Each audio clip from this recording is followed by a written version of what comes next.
Borderlands 4 has come out all guns blazing with a story, yet again placing us on the edge of a cliff with where the story might be going. The term "the war is coming," or any term relating to the big or great war, all the way from Borderlands 1 up until now, is one most OG fans of the series are memeing quite hard right now because, well, we heard it again. Again in this game, and when we're inside the vault at the end, we hear this phrase mentioned that a war is coming, and a couple of other interesting pieces of dialogue. Now, what I wanted to do in this video is break down exactly what happened inside that vault, date back to some of the previous games in the series, and talk about what I think this game might be gearing up towards. Now, I suppose the big question is, do I believe the Great War is going to happen within the Borderlands 4 timeline? And I'm sorry to say, but I don't think so. Do I think this game is gearing up for Borderlands 5, or something huge coming in the next iteration of the game? 110%. But guys, leave a like down below to show some support on today's video. Why not also click the hype button on the same row if you're on a mobile as well to, again, give the video a bit more of a boost. You get 3 hypes a week for free, and it goes a long way in support of the channel. So without further ado everyone, let's dive in to some Borderlands lore and theory. So, what really happened in the vault with the Timekeeper was guarding at the end of Borderlands 4? Why was he guarding it? And why was he sent to guard it for so long? I made a video yesterday explaining the ending of the game, so if you want to go and watch all that video, the links are down below in the description, or there's a card on screen right now. However, here is a brief explanation around what happened in the vault, and what this object is, the Deodand, and why I think the person in the vault that's talking to us is actually Lilith from the future, and this being or thing, this big red structure with a very clearly outlined person or thing on it, could be a siren or someone trying to harness the siren's power through Iridium. Now let's talk more about the ending of this game, because it's a very interesting one indeed. There is a lot happening here, and a lot that leaves us with the mystery of what is next in DLC. Now, the 2-stage fight of the Timekeeper wasn't just him. When we defeated his usual and familiar form, which is more human-like, he turned into an alien of some sort. This, I believe, is his actual form. We know from the game and through some audio logs that the Timekeeper was sent here to protect and guard the vault by some form of alien species. I think that he's a part of this alien species. He is actually a member, and that is his race, if you will. And he was sent here to keep this vault safe for them. These alien beings are primordials, very old creatures that are responsible for something, protecting something. And what that looks like is this huge structure. Now, is there anything inside this big structure? I don't know, and I don't think any of us will until DLC, but there is something inside here. Someone that harnesses the power of maybe a siren? Sirens have a huge part in this game. We learn that their phase abilities are actually taken from another realm, the phase realm. This realm is used by Vile Lictor throughout the story, and even the Timekeeper in some cases throughout. So I think this has more of a significance in the story going forward into DLC. But let's talk more about what this mysterious voice was saying during the time in the vault. Looks like this is the end. I don't get it. What is this? There is no what here, only a when. Like you said, this is the end. This place is not a place.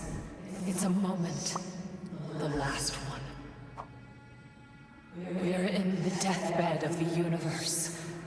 It's dying in silence, and the last thing anyone hears will be us. Who are you? I am all that's left.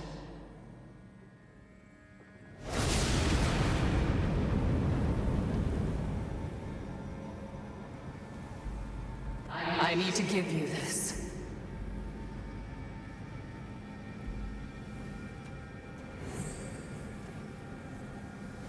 Take it. This is a spark. You cannot stop what's coming, but with it, you might survive.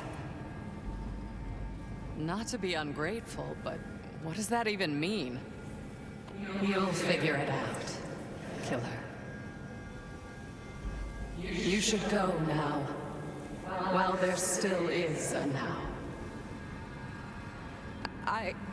What about you? It started with fire. Now it ends with fire. I'll keep the lights on as long as I can.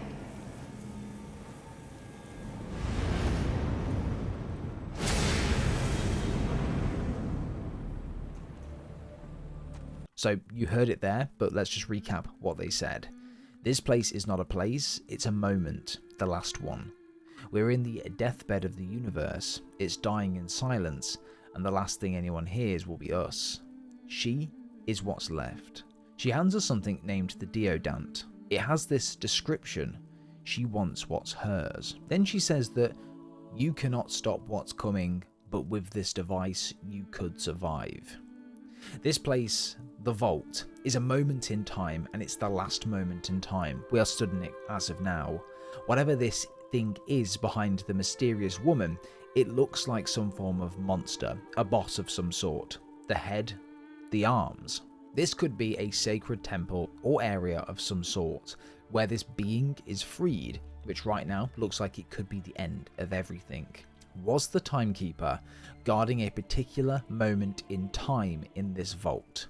Was he preventing this moment we're stood in right now, this being, from being freed into the world, Kairos specifically? Now let's focus more on this object itself, the deodand. The definition of deodand is an object that had caused the death of a human being, or in this case, a person or a being. This object was once used to kill something or someone. It was maybe used to imprison someone or something rather than kill, but who knows. This is where my point starts to gain validity. This red silhouette of a thing on this structure, this looks more like a tomb or something that was killed or stopped by this object, the deodand. I think this object will be the one thing that we need to use to contain an outbreak of something, or kill something, or imprison something back to where it was. You've also got to take into account that Kairos is surrounded by a veil. This planet will never be on the map unless it's stumbled across. Now this was very, very clear to us, and made very clear to us at the very beginning of the game in the cutscene. It all started here. The planet Kairos. Heard of it? Of course not, and for good reason. For thousands of years, it was a place of legend, hidden from the outside universe. The only way you found it was by accident or chance. And if you did, well, you weren't ever going to leave. For Kairos was a prison, ruled by a tyrant made immortal by alien technology. They called him the Timekeeper, and his order was nothing less than absolute. What was the secret, you ask, that justified keeping an entire planet in chains? A vault, at the center of his seat of power. Whispers told of unknowable treasures locked away inside. Perhaps even the source of his immortality. That unless you crash land onto this planet, unless you just come across it and desperately need somewhere to go, then this is the only way you're going to find Kairos. And this is one of the reasons why as well the Timekeeper locked down this planet. When you were on it, nobody could leave because of what was inside of it. Now, this won't just be because of the Vault Hunters or the others that have came onto this planet and never left. He has sealed this planet, not just to prevent anyone from leaving, but to prevent this thing from getting out. If this thing ever left this vault, if it ever broke free for whatever reason, it could not leave Kairos because it was under a veil. It was completely secluded and blocked off from any other areas of the universe. Now, this species, the alien species that sent the Timekeeper here to protect this vault and basically guard it, I believe he is also a part of this species. As we can see, the first form of the Timekeeper, as we mentioned earlier, was his human form, and then he went into more of a primordial guardian form, which completely changed him. And again, whether this is the same species as something like the Watcher, I don't know. It could be, it very well could be. But I feel like this species is the same species as the Timekeeper, and they have sent him here to guard this vault because they were the ones that imprisoned this thing, this monster, this being that could potentially destroy the entire universe. Now, my tinfoil hat is well and truly on during this explanation, but it does kind of make a little bit of sense when you take into account that the planet was basically locked off from everything else. No one could leave, or nothing could leave when they reached that planet. And obviously then we have Lilith in there as well. Well, we think theory that it's Lilith. Now, Lilith has obviously done a lot for us, not only in previous Borderlands games, but also within this one. So why would she not be the one to give us the Deodand from the future and give it to us in this vault?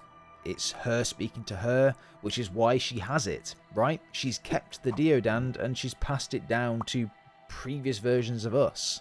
But let's take a little bit of a trip down memory lane and review some of the key aspects of previous games, ones that have been working up to this point, and where it can maybe give us a little bit more information and lore around why we are where we are and what's coming in the future. So in Borderlands 1, obviously the Vault Hunters opened Pandora's Vault, releasing the Destroyer being a big monster, and this is proof that the vaults house monstrous cosmic entities and not just treasures. That was a big thing that everyone was shocked about almost, and this is where we are right now, right? This vault that we're in, the vault that the Timekeeper was guarding, doesn't just have treasures, but it houses monstrous cosmic entities, which is what I think this thing is at the back. In Borderlands 2, Handsome Jack weaponizes Iridium and hunts vaults. The Warrior, which is a vault guardian, is unleashed and is defeated. But Angel's Death expands lore around sirens, their rarity, their powers, and their ties to vaults. And it hints at a bigger siren role in the cosmic balance. We've also seen in Borderlands 4 the importance placed on Iridium, right? The importance placed on sirens. Violictor was doing his research and found that sirens pull their powers from a realm called the Phase Realm, a completely different realm, and that was new lore to us. So that was really interesting as well. In Borderlands, the pre-sequel, Athena is nearly executed. The Watcher, an Iridian being, intervenes, halting the execution and warning us that a war is coming. You will need all the Vault Hunters you can get. Now, Borderlands 3, the Great Vault opens, leading to a massive battle on the face of Pandora. Lilith obviously sacrificed herself to stop the Elpis crashing into Pandora, but instead it ends up stuck in Pandora's orbit, and it will later break the veil, hiding Kairos. This of course sets up the events of Borderlands 4, finding Lilith, the vault, and seeing what the Timekeeper is guarding, and here we are right now. I strongly believe that the entity, being the cosmic monster, whatever it is using Iridium to harness its powers and energy. I strongly believe that. Iridium is quoted heavily across the entire timeline of Borderlands. It's a huge part of the world, and now we've got a lot of new Iridium lore. Why not use that going forward? And I feel like they will. Not only this, we've seen from tests that you don't need to be a siren to harness Iridium powers. RJ wasn't a siren, but he could phase walk. He could use these powers and harness them from the phase realm. So tinfoil hats are again placed firmly on, ladies and gentlemen. This is my theory. The Watcher from the pre-sequel is of course an Iridium entity, and she is someone, or they are someone, that is tasked to watch over all of the Vault Hunters, making sure that there is enough of them for when the time is right, which is why she stopped the death when she did. She is from the future. She knows what's coming.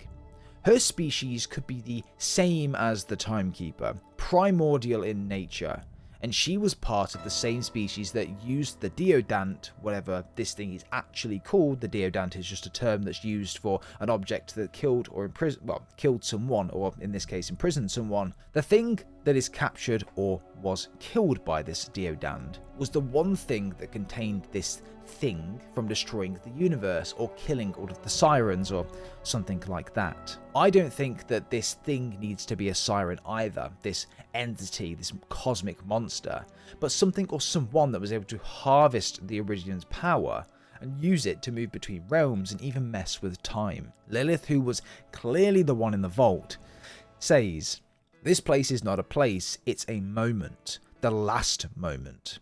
We're in the deathbed of the universe, it's dying in silence, and the last thing anyone hears will be us.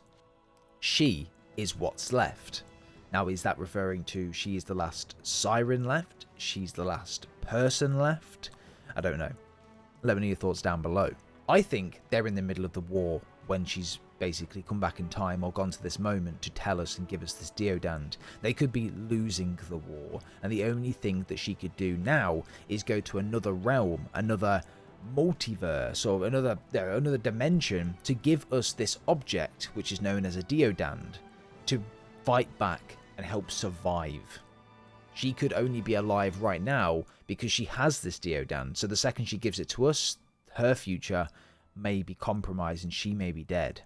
The ending, this war, I think will be very much like the Avengers Endgame type thing or God of War Ragnarok type fight, where you can almost manipulate time, bring all of the Vault Hunters past and present and future into a particular area, and everyone will come together and fight. This shows that it's possible to time travel as well. What if, in this war, every Vault Hunter we play as, every antagonist, every protagonist, comes together to fight this Iridian war? What if you fight alongside Handsome Jack, or Angel comes back and you fight alongside her? Just imagine that for a second. But in the end, we finish this storyline for good, and Borderlands 6 could potentially explore brand new story elements. Ultimately, everyone, let me know your thoughts and opinions down below. Okay, tinfoil hat taken off and placed onto the side now, we're back to reality. But it's interesting to theorize about these things because the amount of time this game does set up the likes of Iridium and obviously these different cosmic monsters within these vaults, not only the big treasures, is gearing up for something big. And I feel like Borderlands 4 is really tickling us with teasing what this thing actually is, or what the worst thing you can have in a vault is, and I think it is the one the Timekeeper was guarding. So guys, let me know your thoughts and opinions down below. Don't forget to leave a like on today's video if you did enjoy, and obviously leave your comments and theories down below. That's what we do these videos for, so we can really come together and theorize about what is going to happen in future games, even in DLC going forward. So leave a like if you did enjoy, hype the video, be much appreciated. Subscribe if you guys are brand new as well. We're very close to going towards the goal of 31,000 subscribers, and that is the goal for me 100% right now. But without further ado, everyone, we'll see you all next time.